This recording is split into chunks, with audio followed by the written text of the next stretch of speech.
Welcome to our channel. Today we how to configure passive income with Ibotta, full guide step by step clearly. To get started with configuring passive income using Ibotta, first, download the Ibotta app from your device's app store.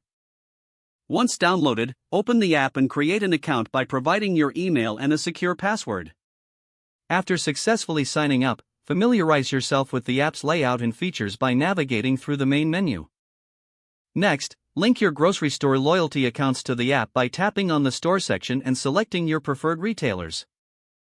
Be sure to allow the app access to your purchase history, which will enable automatic cashback rewards.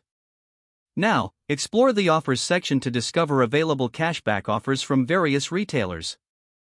Select offers that match your shopping preferences and add them to your account. When ready to shop, remember to check the My Offers tab to ensure you have activated the offers you've selected. After shopping, retain your receipts as you'll need them to claim cashback on your purchases. To submit your receipt, return to the app, tap on the Redeem button, and follow the prompts to scan your receipt. Also, for stores without receipts, you can add your purchases directly from your linked loyalty accounts. Once your receipt is processed, your cashback will be added to your account balance. Keep an eye on the cashback section to track your earnings. Consider referring friends to Ibotta for additional bonuses. Share your referral link directly from the app. Look for seasonal bonuses and special promotions that may increase your earning potential. Regularly check the app for new offers to maximize your savings on everyday purchases. Finally, when you're ready to cash out, tap on the withdraw option and choose your preferred payment method, such as PayPal or gift cards. By following these steps, you'll effectively configure passive income through Ibotta.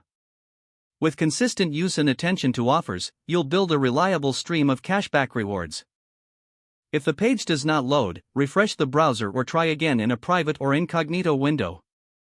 Make sure you are using the correct email address, then retype it carefully to avoid small typos. If your password is not accepted, use the reset option and create a new strong password you can remember. Check your spam folder for verification or security emails, then complete any requested confirmation steps. Enable two-factor authentication if available to improve account security and reduce unauthorized access risk. After signing in, review your profile details so your contact information and settings are accurate and current. If you see an error message, note it down and try again after restarting your device and internet connection. Log out when you finish, especially on shared devices, to keep your account and payment information secure. If the page does not load, refresh the browser or try again in a private or incognito window. Don't forget to like this video and subscribe to our channel for more step-by-step tech guides.